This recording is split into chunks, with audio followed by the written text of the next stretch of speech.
Hi, I'm Stuart Cohen, and I'm collecting 100 short stories that have changed lives. They're told by ADHDers for ADHDers, and you may be an adult with ADHD or know someone who is.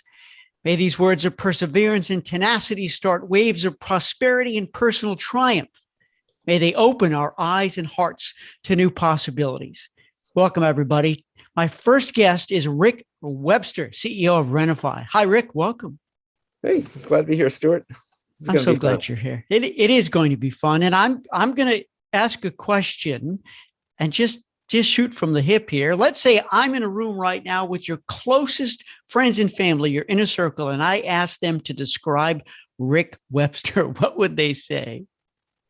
Well, that's a bit. I think there's two answers to that now, just off the top of my head. First one is the nice one. Right? The thing that they would actually say. Yeah. And that is, Rick's a really nice guy. He's a stand-up guy. You ask him to do something, he's always there to help. All the nice stuff, because, it's kind of gifted in a way with good soft skills. Right. So people generally like me. Right. And then it's a fortunate aspect that has actually worked to enhance a little bit. But that would be the first thing they'd say. What they'd actually be thinking, maybe a little different. Well, no, I can't let you off the hook. Well, what do they think? Let's say you stepped out of the room and I asked them.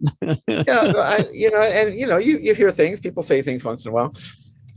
One of them is I give people whiplash sometimes. I mean, literally, I'm going this direction, and, when the last time we talked, and the next time I talk, I'm talking about something entirely different. They said, well, wait a minute, what happened to that idea? Where are we going with this? So there's that. And then there's the, I've been an entrepreneur for as long as I can remember, practically since I got out of school. My first job was actually selling boats. So that was actually a commission pay type job. But since then, I've been pretty much on my own, in various different things. And so in that respect, people, I think incorrectly, actually, and this might be a poor assessment, but they might think I'm a bit scattered. Because a lot of times I'll come back and totally different things, and I've got, off the wall, different ideas from their perspective. To me, it all makes perfect sense, right, from the inside. But I do think there's that. I guess that would probably be a little bit scattered and not as focused as it might be. But the thing is, and I'll tell you why I think that's an illusion. That's what they see from the outside. I take these really kind of deep dives into things that I didn't even know were around 2 weeks ago, and someone brought it to my attention. And I'll just give you an example. I want to put together this DEI program, diversity, equity, and inclusion program, and I want to work with a variety of people. So over the last 4 months or so, I have devoured the literature. All right, my Audible account kind of blew up. I've listened to so many books. I mean, 25 or 30 books at this point.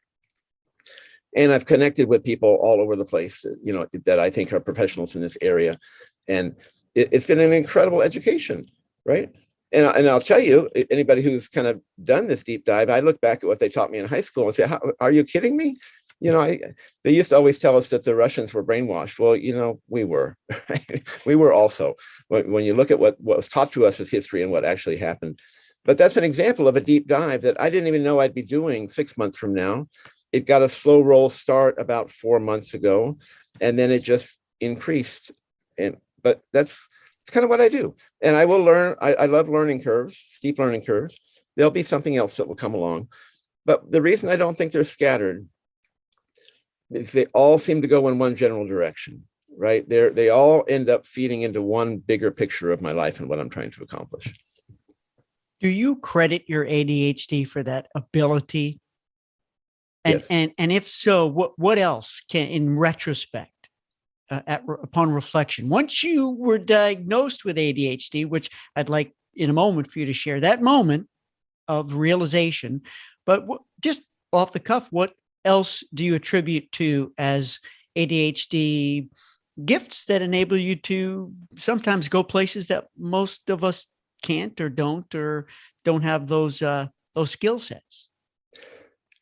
I attribute a lot of the good side of what I am to ADHD. I also attribute some of the negative side, right? And I think pre-diagnosis, the negative side was getting the better of me in some ways. And people would have described me as much more scattered back then than they do now. Now they can actually maybe see the focus a little bit. And maybe it's because it's actually there. But I would attribute to the ADHD on a positive way, this like really wide peripheral view of things, right? I have a hard time focusing on the one thing that's directly in front of me. But the flip side of that is I focus on a lot of things that are, mile wide. It's the proverbial knowledge that's a mile wide and an inch deep.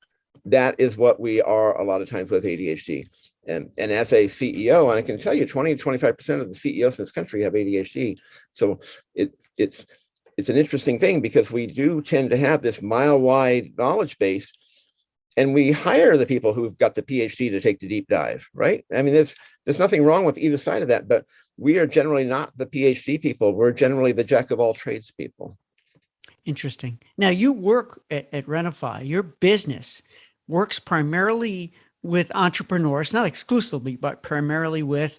So explain that, and then segue to some of the most common challenges or problems that you see. Absolutely. Personally, I work with entrepreneurs with ADHD. The company RenaFi is really, its mission is to help people starting in the ADHD community, but we're branching out a little bit, like I say, into the DEI community, that sort of thing. But financial difficulties that people have, and they're getting to be almost universal, are not as complex as people think. And they're also not as simple as people think. People think, well, just get a budget and, cut up your credit cards and, whatever it is simplistic advice people give. It's not working for people, right? If that worked, we wouldn't have a problem. It's not about fourth grade math. It's this understanding. And academically, I have a bit of a psychology background, so some of that kind of comes through. But the problems we have with money are more emotional. They're underlying foundational issues. It has nothing to do with us being able to do the fourth grade math of making a budget. We can make a budget. It's just like, in a sense, time management is not about just buying a calendar and writing some dates in it, right? That's not what time management is about. Time management is more about energy management and how you're going to place these things. So that's where RenaFi kind of goes. My personal part of RenaFi, I'm very interested in the entrepreneur side of it because you do coaching. So you'll do coaching with these ADHD entrepreneurs. Yes, I'd have a small coaching practice kind of that I do also. And it's interesting. That's another one of those deep dives. I said, I'm really curious about this. And it just kind of popped up one day almost out of the blue. So I'm going to try that. So I thought, and this is an entrepreneurial lesson, I suppose, but I said, okay, I don't want to do all that advertising. I don't want to do all the stuff that people tend to do that takes a long time to build this process. I don't want to go through that. I just want to find out what it's like to be a coach. So I said, if I don't want to advertise, I've got to figure out where my clients are and go tap them on the shoulder somehow. That has to happen. So I just thought to myself, well, where are those clients the moment they realize they need an entrepreneurial coach, and I was looking specifically for people with ADHD because that's my community.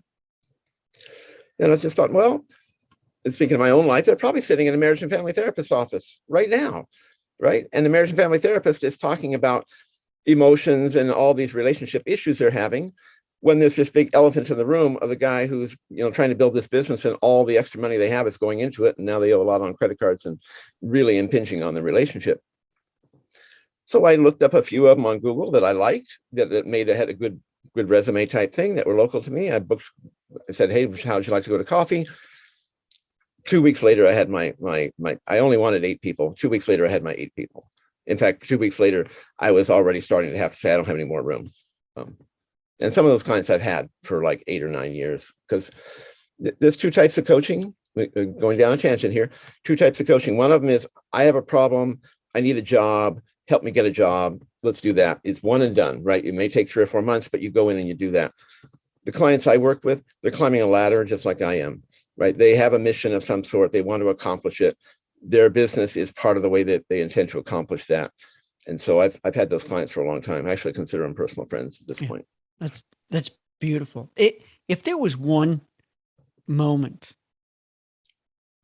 that you recall of a realization about yourself, and maybe it was a big change you made personally post ADHD diagnosis, what would that be? Oh, post-diagnosis. I made some really big changes. And I kind of encourage people who are diagnosed to do that. It doesn't have to be a revolution. It's still an evolution, but it should be a fairly rapid one. Because when I was diagnosed, let's back up just a little bit. People, they get diagnosed, sometimes they get kind of depressed. And, oh, I've got this deficit, a disorder, it's a lifelong pathology. I'll never be as good as anybody else. You know, this whole victim route that we end up going down sometimes. And it's natural, right? I'm not saying that, I'm not being pejorative about it. But there's that. And then there's this other side that says, oh, I don't necessarily consider ADHD a gift, but I believe the diagnosis was a gift of self-awareness. It taught me, it showed me a lot of things about my past. It was an explanation for an inexplicable past, right? Well, why in the world should you do those things? Well, now I understand some of the reasons I did those things. And even with the best of intentions, without good systems and good plans, some of those things crashed and burned and caused difficulties, not just for me, which I can recover from, but they cause difficulties for family and friends and everything else, right? When we go down, we take a lot of other people with us, right? And the same is true for the other direction. So I would say, trying to get back to your question here, I realized that my social relationships and my business ones weren't what they appeared to be, right? I had this kind of facade. I wasn't being authentic with them or even myself in some ways. And when I got this diagnosis, I basically said, my life was a mess at that point. When no one seeks a diagnosis if everything's going perfectly. So my life was a mess. And I said, this is not my life. My life is over there and I'm here. And how am I going to do it? How am I going to go from one place to the other? And in that process, a lot of my social relationships changed because like when you come out of, I don't have this personal experience, but when a person comes out of alcohol rehab, if they go back into the same environment, they're going to go back into the same problems. And I think when we're diagnosed and we realize certain relationships were a little bit toxic to us, they weren't healthy, that we need to kind of prune those out of our life in a nice way, but prune those out and develop new relationships. Somebody said, it's some meme or something, I don't know, it says that we're the sum total of the 7 closest people to us. And I believe that. We want to be around people who are like what we want to be, because we will become that. Yeah, I agree. Very powerful stuff that you've just shared. I appreciate that. What do you know now that you wish you knew then? This is pre-diagnosis. And by the way, would you mind sharing about what age you were when you knew? Yeah, I was 46.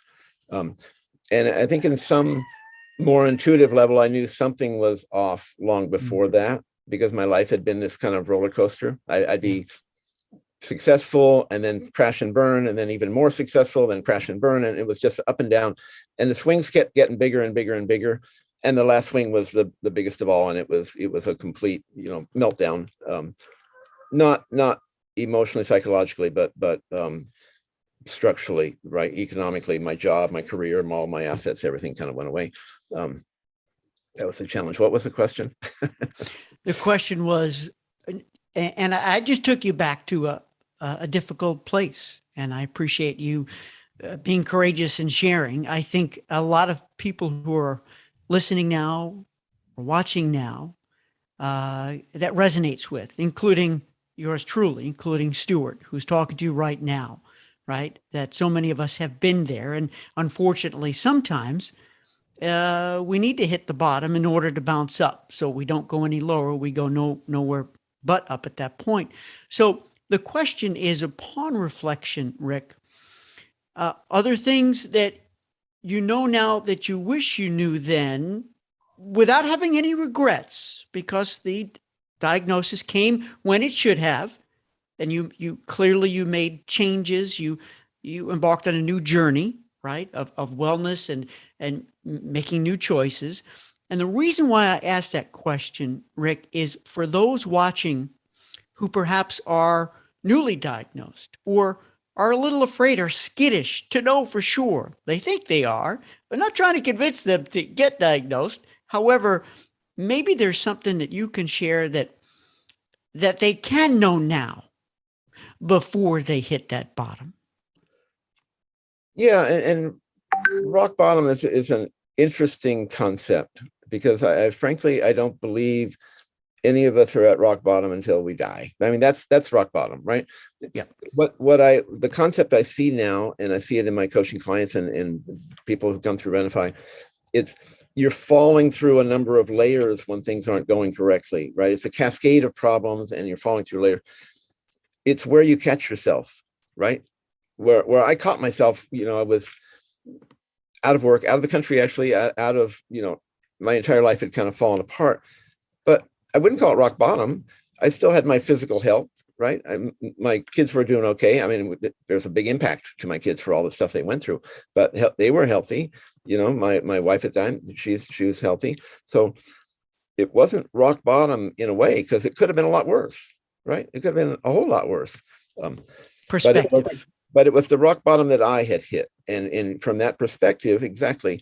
And I guess if I go with that question a little bit, that's the perspective I'd like to give people, is the most likely thing is you're not actually at a rock bottom, you're still alive, right? There's a lot of good things going on that may be hidden from you because of the pain that you're going through at the time, right? It took me 8 or 9 months in walking the streets of Mexico City to kind of have my circuits come back on. That's how, kind of discombobulated I felt during those times. But the fact is, it could have been a lot worse, right? I had a place to live. I was able to live with my in-laws, who had a rather large empty nester home. So my wife and 4 kids and us, we could go there.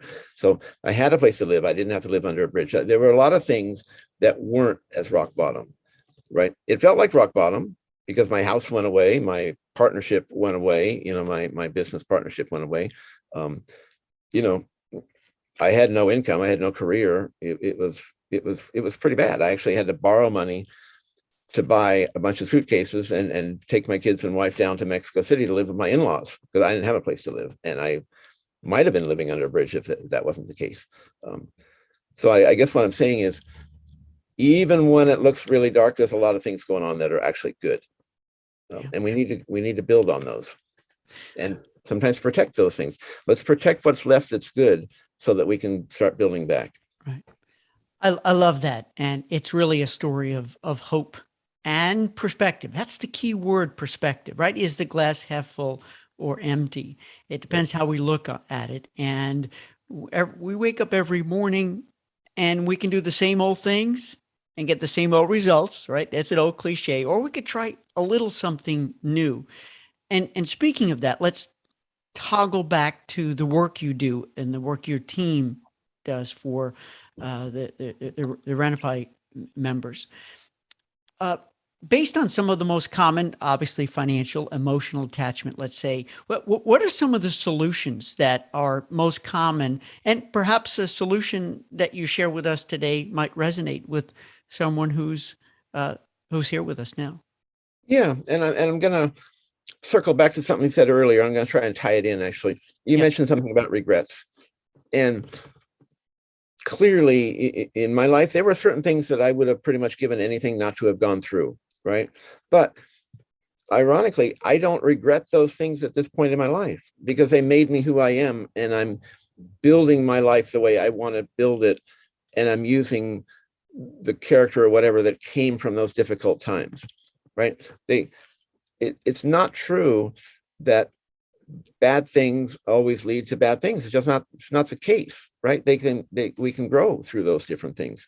And it's actually one of the things I think about ADHD that makes a lot of people with ADHD kind of special in a way. And that is, we've been through a lot of difficulties.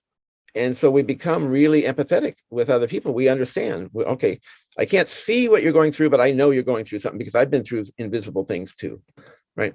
So even though Russell Barkley would say there's pretty much nothing good about ADHD, right? If you really try hard, you can be almost as good as somebody else. And I believe in Russell's research. It's spot on, but it's one small piece. There's another huge piece, and that is the psychological, emotional, spiritual side of this. And we grow through these pains. There's some old Zen saying, I forgot what it was, but you don't know if something is good or bad till the end of time. Good things lead to bad things lead to good things. You don't know, right? I'm not going to say them now. I can think of some rather horrific things in our human history that have led to good things. And then, there's other things that something really good kind of leads to complacency. Like like a person winning the lottery, right? That's an example of the other way around. People who win, not $10, people who win millions of dollars in the lottery, invariably, almost, not always, but almost invariably, their life is worse off in 5 years. They don't have any money, they don't have any friends, and they've got all kinds of problems, right, going on, right? Having that windfall showing up actually damaged their life, didn't improve it, right? So we don't know if something's going to be good or bad until it plays out. And so we can take these bad experiences and turn them into good things. That's great. It's a story of encouragement and hope, and that we do have the power to turn things around, to make a U-turn, to make a left turn or right turn, or just to veer a slightly different direction and get different results.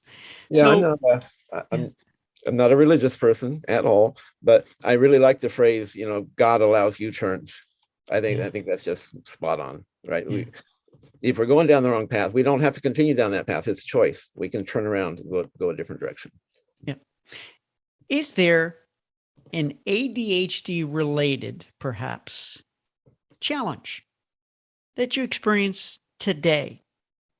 And let me just, for the record here, we're all works in progress. We could be diagnosed at age 6 and be 58 like me and still be working on stuff, but I was diagnosed in my mid-40s like you, Rick. So the question is, if you'd be raw with us here and share with us, what are you working on? The biggest challenges for me right now, and they're kind of lifelong, right? And I don't expect them to go away, but I try to create systems to help that can work. Procrastination is a really big one for me. And I had an aha moment not more than, 2 or 3 years ago that, first of all, the world paints procrastinators as lazy and irresponsible, right? And it's not helpful, especially when we internalize that, right? The fact is, and research shows this, procrastination has nothing to do, or very little to do with that. It's not a character issue. It might be 1% of the time, but it's not a character issue. It's a mood regulation issue. And that was such an aha moment for me. I said, I need to write this blog. I'm feeling anxious. People are going to read it. They're going to judge it. I don't know if I can do it as good as the last one. And it's kind of a piece of who I am. So I'm afraid to put it out there. Mm-hmm. And I'm feeling a little anxious about that. And so, you know what? I think I'll do it tomorrow, because I'm going to go take a walk right now. That'll make me feel good. I'm going to go take a walk in the hills, which I love to do. And I'll be okay. I'll do the thing tomorrow. But what happens is all the anxiety goes away, because when I'm thinking about it tomorrow, it's an intellectual process. I'm not thinking about the emotions that go with it. So of course it's easy. I'll just do it tomorrow. I'll put it on my calendar. I got an hour. I'll do it tomorrow. Right. I go take my walk. I feel better. The metaphor I like to use is a weather system, right? You can have a high pressure area and a low pressure area. The high pressure area is this blog I need to read, and the low pressure is the walk. And whoosh, the wind just goes from high pressure to low pressure. It's a natural event. If we're not aware that we're suffering from a bit of anxiety, it's natural to say, yeah, I'll do it tomorrow. Because tomorrow there's no anxiety attached to my doing the blog tomorrow. However, when tomorrow gets here, there will be all the original anxiety plus more, because now I have a day less, and maybe my team's hassling me because, where's that blog? We need it, right? So it was really an aha moment to realize that procrastination is mood repair. Yeah, there's so much to unpack with what you just shared, because where you go for your reset outdoors, which is something I do as well, whether it's a walk, whether it's whatever it is, just go get fresh air and have that blue sky above, whether it's blue sky or cloudy sky. You're outside, you see trees, you hear birds, stop and be present. And that could be a very powerful reset for ADHDers and non-ADHDers too. And then the other part of that with procrastination is we tend to get really hard on ourselves, that we procrastinate naturally, especially if we miss a deadline. No doubt. I'm not saying that that it's okay to miss deadlines, especially if they have big consequences. However, maybe we can be a little kinder to ourselves and realize that's how we work. and I don't know if this is you, Rick, but so many of us say, I'm going to wait till the last minute, as much anxiety as I know I'm going to feel, but that's when I'm able to hyper focus and sort of hyper perform. How do you feel about it? I mean, what if we get our best work done then? Can we respect ourselves and say, hey, that's how it works for me, and I'm going to go with it? Yeah, this whole ADHD journey has been an evolution for me, and so I'm going to share something that I did early on that I would not recommend now, but it made perfect sense to me. And a therapist actually didn't say this, but that's what sparked the idea, because I said, I can work 14 hours a day and not get anything done. I get like 2 hours worth of work done. And he said, well, why don't you do that? Why don't you just work for 2 hours and then go to the beach? Why do you sit there for 14 hours getting very little done? And it's actually pretty profound, because if you set yourself a time and say, this really is 2 hours worth of work, I'm going to have a deadline, I'm leaving, whether it's done or not, I'm leaving after the 2 hours. We tend to work well with deadlines. So what I did, and I realized, another thing like water, our task tends to fill the space. If I had a blog to write that would take an hour and it's 8 o'clock in the morning, I know I have to turn it in by 4 o'clock. It's not going to take an hour. It's going to take 8 hours to do it. And so my first pass at this was to say, well, then I'm not going to start it at 8 o'clock. I'm going to start it at 2:45. So I have an hour and 15 minutes. Now I have a hard deadline and I will get it done. And it actually works. It works quite well until something else comes up. If it's 2:45, I'm sitting down to do my blog and I have a hard deadline at 4 o'clock. And I'm going to tell you a horror story about this in a minute. And then something happens, like my kid breaks her wrist at school or something. Well, guess what? That's going to take priority. The blog's not going to get done. Whereas if I did it at 8 o'clock, then it's a non-issue. I have a huge amount of cushion. And I'm going to tell a story. One of my coaching clients came to me, and then years before, this was a story she was telling me, but she was after her master's degree, and she had to get certain things done. And one thing had to be turned in at the end of the term, had to be turned in by midnight. And it was a hard deadline. If you didn't get it in, there was no flexibility. You failed, you had to go through another quarter, you had to pay your tuition again, you had to do all that stuff. You couldn't go get your job because you didn't have your degree.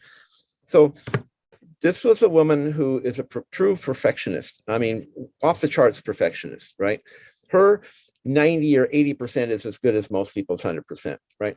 She was done with this project 3 weeks before it was due, but she wordsmithed it and she tweaked it and tweaked it and tweaked it. And then she had 2 weeks, and then she had a week, and then she had a couple of days. Right up to the last hour, she was tweaking this thing.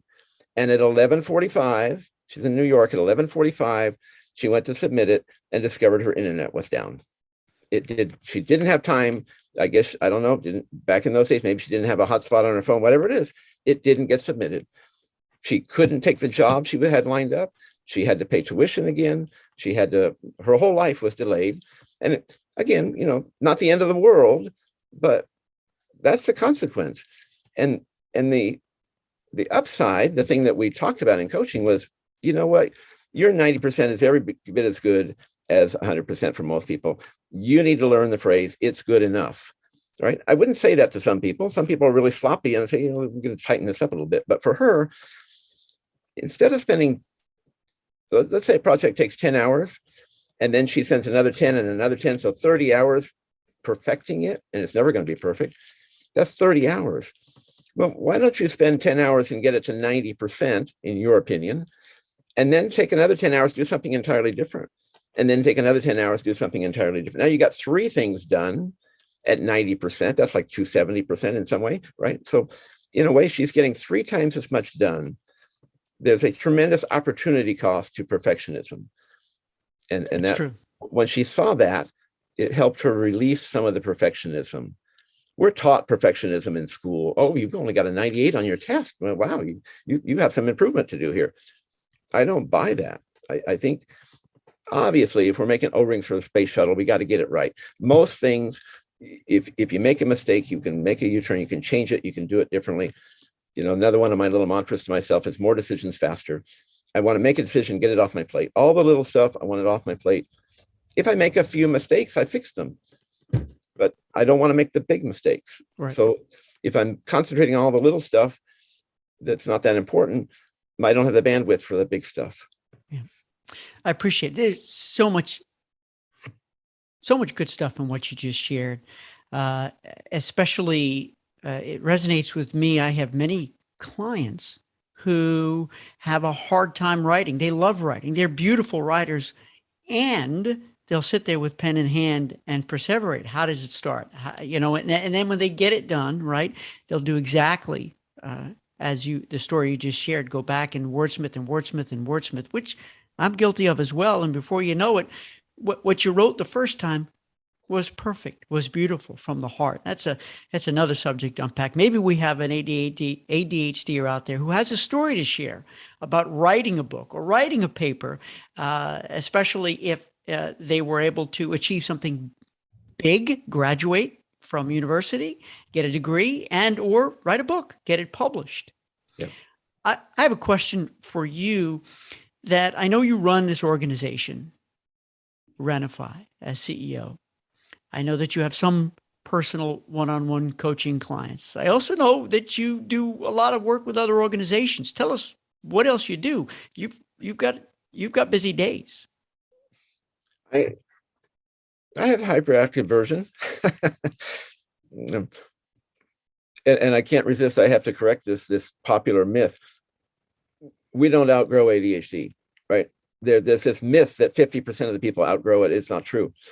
If you've outgrown ADHD, you didn't have it in the first place. You were misdiagnosed. ADHD is a brain function difference.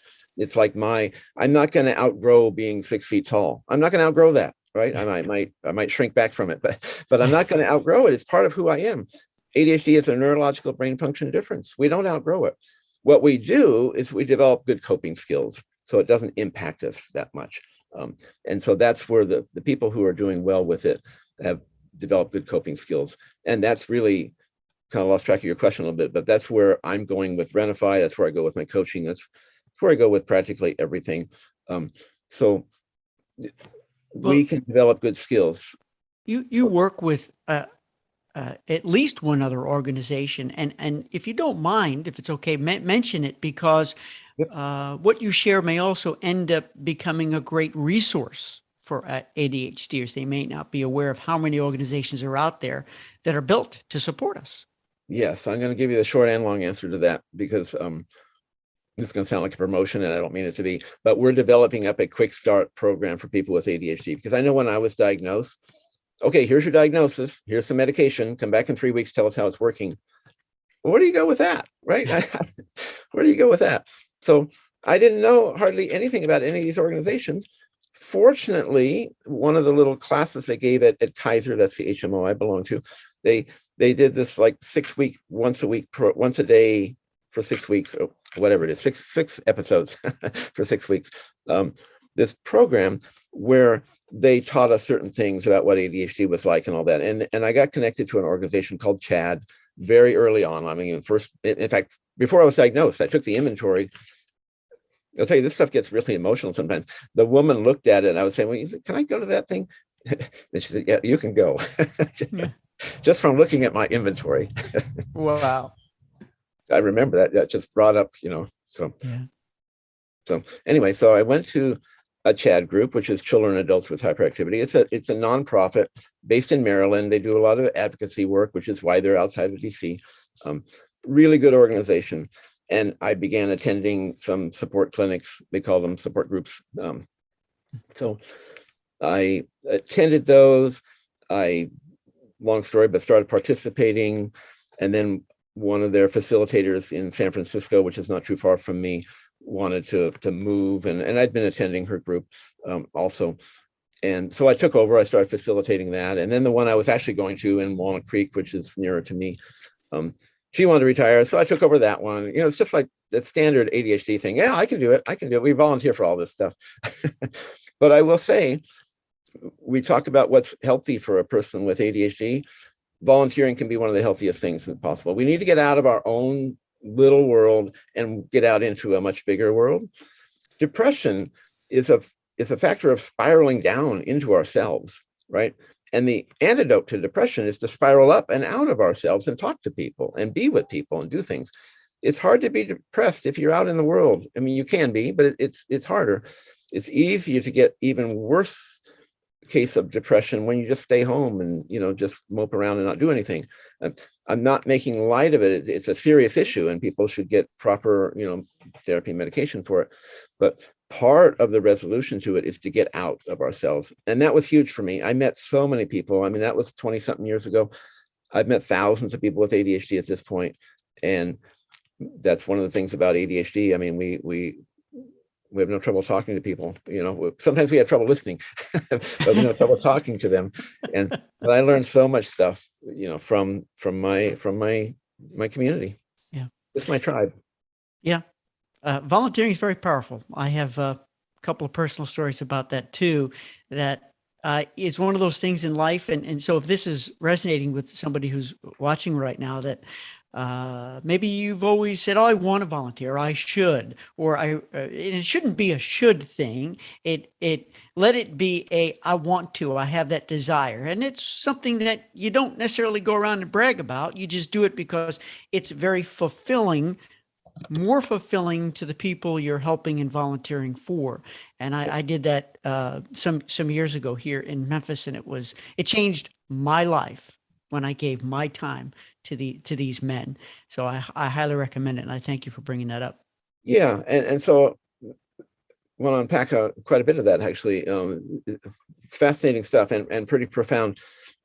Part of it was that worked for me. It was the grief part of it. Well, first of all, I went deeper and deeper with Chad. I became a coordinator of their chapter here in San Francisco, and then I joined their national board for a little while. And basically, we took a deeper dive. And then, like a lot of us with ADHD, we have to learn how to extricate ourselves a little bit from that, right? I realized I got so much going on. Things are going to start falling apart if I don't pull back. So I did. I pulled back a little bit from that. I still do the coordination thing in some success clinics because I really like them. But the board, the more administrative stuff, I said, this is not for me. I'm not even doing a good job. Why am I here? Right? They want me here because they like me. They don't want me here because I'm doing a good job. So I began to kind of pull back from some of that. And then the next one I discovered and was really good. And this will be in our document too. This quick start thing, all we need is someone's email address. And once we have it done, it's going to be emailed to everybody that we know, basically, and it's free. So the next big group that I got connected to was ADA. And I really like ADA. I love Chad for the advocacy work they do.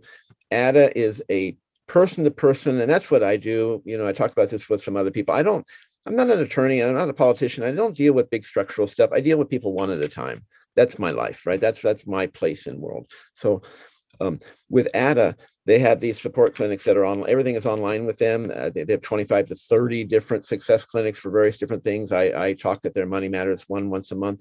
And it's really good. I really like it. And ADA is, I want to say 100% volunteer run. I know, because I know some of the internal, that they have a CPA that they pay, right? I know that they do have to pay people for certain services and stuff, but it's basically 100% volunteer run. There's no staff, right up to the CEO level, Dwayne Gordon. And it's really a group of good people. So good.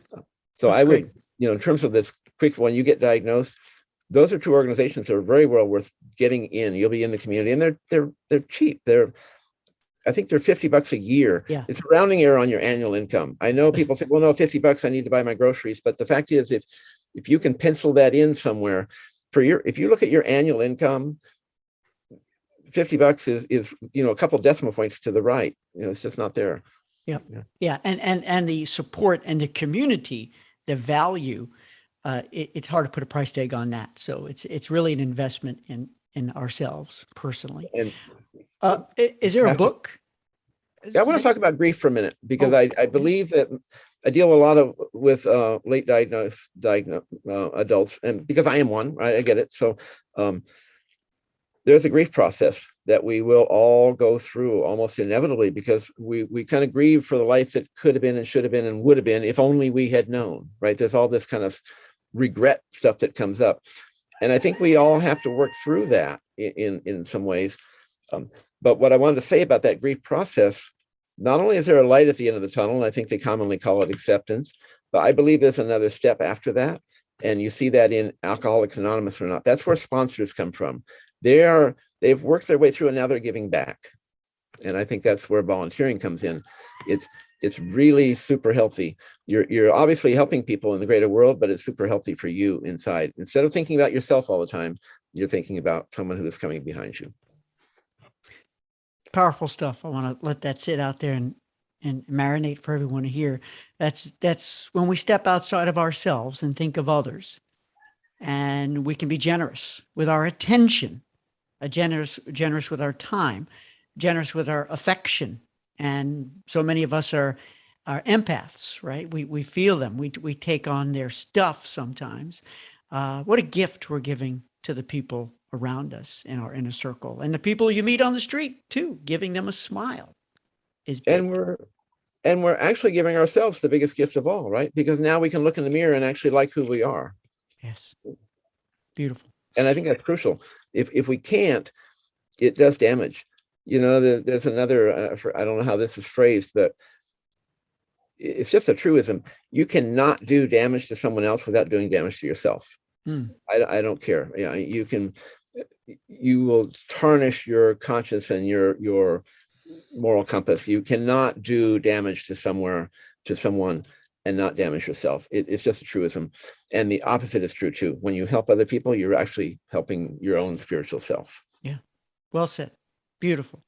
Now, first book that comes to mind that had the most profound impact on your life within the ADHD circles that perhaps others may not have read that you might recommend. Yeah. And I've read a zillion books at this point.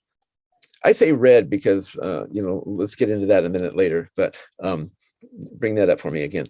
But the first book I read was Driven to Distraction. Surprise, surprise, it's one of the best sellers out there, and, everybody's read it. It was a gateway book for me. One of the few books I have ever sat in the chair, opened up the book, and didn't get out of the chair until it was done. I am not a reader, right? I am not a reader, but that book, I just said, how can this guy know my life, right? So I agree. It was the same for me. It really was. So thank you for that. That's the book. If I was asked that's the book I would say for the first time, when you read someone else's words and say, wow, this is all about me. It's deeply emotional, especially when you read your first book or you join your first community. It's a very emotional experience, right? Right. Yeah. So I'm glad of that. I'm glad that I also fell into the kind of community which Ned Hollowell's a part of, that whole group that sees ADHD not as necessarily just a deficit disorder, lifelong pathology, but sees a lot of positives in it too. We can't walk around feeling like we're the victim of some disease and be doing good things in our life at the same time. I'd love to give this analogy or metaphor. I don't know. I don't even know what the difference is between a metaphor and an analogy. But whatever it is, everybody's familiar with those Escher drawings where you see the birds flying one way and the fish going the other. And we cannot see both at the same time. You can't. Your mind can flip back from birds to fish, back and forth. I believe the same is true. We cannot be the victim of a deficit and a disorder, the victim of one, and be in control of our life at the same time. We can flip back and forth. I feel badly some days. Oh, I wish I didn't have this, right? We flip there. But we can't, if we stay there, we can't be in control. I can't say, yeah, I feel badly. I'm going to do something about it. The moment I say I'm going to do something about it, now I'm looking at the other side of the coin, which is, I'm not real happy about this, but I have control and I can do some things. This is a hand of cards and I'm going to play it. Yes. Yep. Great stuff. One other thing I wanted you to bring. Oh, reading. Reading is a really common issue for people with ADHD. We have a difficult time with that. And I'm going to relate this. That's the thing about ADHD. We can relate everything to everything, right? But in the DEI program, we talk about equity, and equity being more important actually than diversity and inclusion in a way. So equity is not, equality is not necessarily fair, right? and so I want to just say this for a lot of people with ADHD that may have struggled with reading in their whole lives, maybe. Just because school gave you a book and a chair doesn't mean you were equal. Doesn't mean you had an equal chance to everybody else, right? Because that was not, you didn't have equity because maybe you had a reading issue that wasn't being dealt with. And in my life, audiobooks have really balanced that out. I used to read for content. I would never read fiction because reading was kind of, in some sense, kind of painful. I didn't like doing it, but I would read it for research because I wanted to learn. But with audiobooks, I just can devour them because it wasn't the information that was giving me trouble. It was the actual act of physically reading, printed pages. So that, and it's a perfect example of equity, right? Yeah. Just because they gave you a book and a chair doesn't mean everybody had an equal chance. Right. Good. I like that. That's really strong and probably resonates with a lot of people out there right now who are saying, yeah, I get that. I'm going to invite, we have folks here with us live. If you have a question or a comment, please feel free to type it into the chat or to the Q&A box. We'll try to get to it before we let Rick get back to all the work he does. So a final question for you, Rick. Is there something that, and you've shared so many gems with us today, so much wisdom, and so much of it is based on your experience. Sometimes we have to live through things in order for us to reflect back and share, pull a gold nugget that is going to be inspiring for others. Could you leave us with a message? Maybe we have, it could be an adult who's in their 50s or 60s, or an adult who's in their 20s, and they're having a career chat. They've read a book that says, here are recommended jobs for ADHDers, which personally, I don't believe in. I believe we can do anything and be anything. But what would you say to someone right now who knows someone who has ADHD or who is feeling limited, who's feeling different and feeling sort of held back, that they're not living their best life yet? Yeah. It's a big question. I was having a really hard time concentrating on that. You guys can probably hear, I'm actually, windows are open and there's a couple rather large show roosters out there. My niece raises. We've heard the roosters. That's okay. And they're getting quite loud. That's pretty funny. So I don't know. I heard a bunch of different things in your question. Being different's a good thing, first of all, and second, I don't really like this idea of neurodiverse, neurotypical. I don't know what that means, right? What's the saying? You're unique just like every other person on the planet, right? There's no normal. There just isn't. It's how we assess it and how we see ourselves that really makes the difference. And then, like I was talking about, the things we do in the world, those impact how we feel, right? It's like when you raise your kids, do as I say, not as I do. That doesn't work, right? So we can't actually be trying to think good thoughts and then not do anything good in the world and expect to feel good about who we are as a person. Good stuff. I totally understand when people are recently diagnosed, it's because there's a lot of pain going on in the world, right? Why else would you go seek a medical diagnosis for something if everything was going fine? So there is a lot of pain. Just realize that a lot of people have gone through these things, and it can certainly be a growth phase, right? We learn things, not that same Zen saying that you don't know if something's good or bad till the end of time. Pain is there for a reason, right? Overwhelming pain is obviously debilitating, but pain motivates us to move, to do something. So I would take those, whatever they are, feelings that you may be having about how your life's not going the way you would like it to be, and say, you know what? It's what I did in the very beginning. This is not my life. My life is over there. I am not living my life yet. I'm going to figure this out. Great. Very inspiring. And it makes me think of a Marianne Williamson quote that I really love, that really shows that we need to have tenacity. We need perseverance. And it goes something like this. It's at the top of every mountain is the bottom of another. Right? The top of every mountain, bottom of the, meaning that just when we solve something, when we come up with a solution, when we try something new and it works, there's going to be the next challenge. And the good news is you're better prepared for it because you have successes under your belt. And I'm going to start to bring us to a close here. Rick, I can't even thank you enough for being so courageous and sharing and inspiring others with your stories of success and of challenge too, and how you've faced obstacles and overcome them. And thank you for doing all the volunteer work you do with and Chad and so forth, and helping others. I love your new Quick Start program. You had told me about that too. We'll make sure we put that in the notes so folks can connect and see what that's all about too. It's free. It's not written yet. It's 90% written, but when it's done, it's free. All you got to do is be on our email list. I kind of wanted to end with, I know that when we first get diagnosed, there's a lot of pain going on in this grief process, but realize that a lot of really good things come out of having ADHD, even the undiagnosed portion of it. I believe we can be very persistent, we can become very resilient, and we can develop a lot of empathy for other people. I've seen a lot of people with ADHD who have a really strong moral compass, and I think that comes from some of these things. We can be really good crisis managers. Funny short story about that, but I was working to become a partner on a team of 4 people. And one of the things I said was, I'm a really good crisis manager, which is absolutely true. I mean, when there's a crisis, I'm the guy you want to have around in some place. But the other guy, a little more level-headed, said, yeah, but we don't run our business that way. We run our business so we don't have crises. And it was like, oh, yeah, that's an interesting concept. Yeah.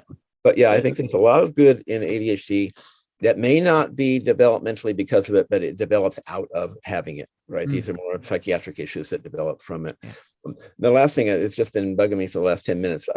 For people that are new, I think it's really important to actually pursue a full diagnosis. I know a lot of people, they read a book and they're sure that's what it is. And then they may go into their psychiatrist, which is kind of what I did in the beginning, and say, hey, I read this book and I got 49 out of 50 questions right on like I was qualifying for a test, right?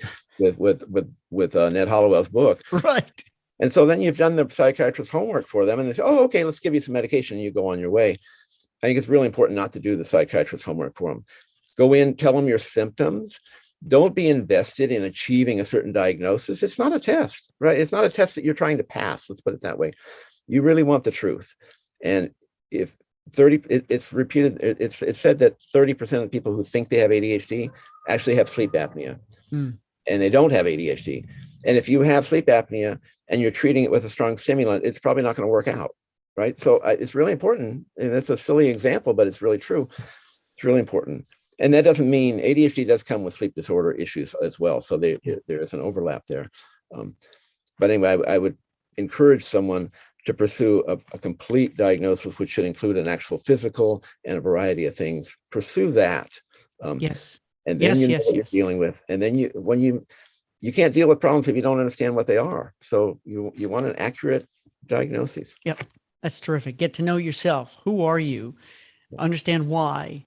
And I like to say the mystery of me was solved, and may the mystery of you be solved too. Hey, Rick, we've got a nice comment from Mike, who says, thank you, Rick and Stuart. As far as I know, I do not have ADHD, but for the last hour, you were talking to me. Thank you both very much. Thanks, Mike, for joining. I want to leave everyone with this parting message. Do you know of an adult with ADHD who's got a beautiful story to tell? Someone who experienced a personal transformation, a tiny triumph that became a major milestone. Be one of my 100 success stories. Send me a voice memo or connect on Instagram or Facebook. I'm your host, Stuart Cohen, certified ADHD coach, chief motivation officer. Make today extraordinary. Rick, thank you.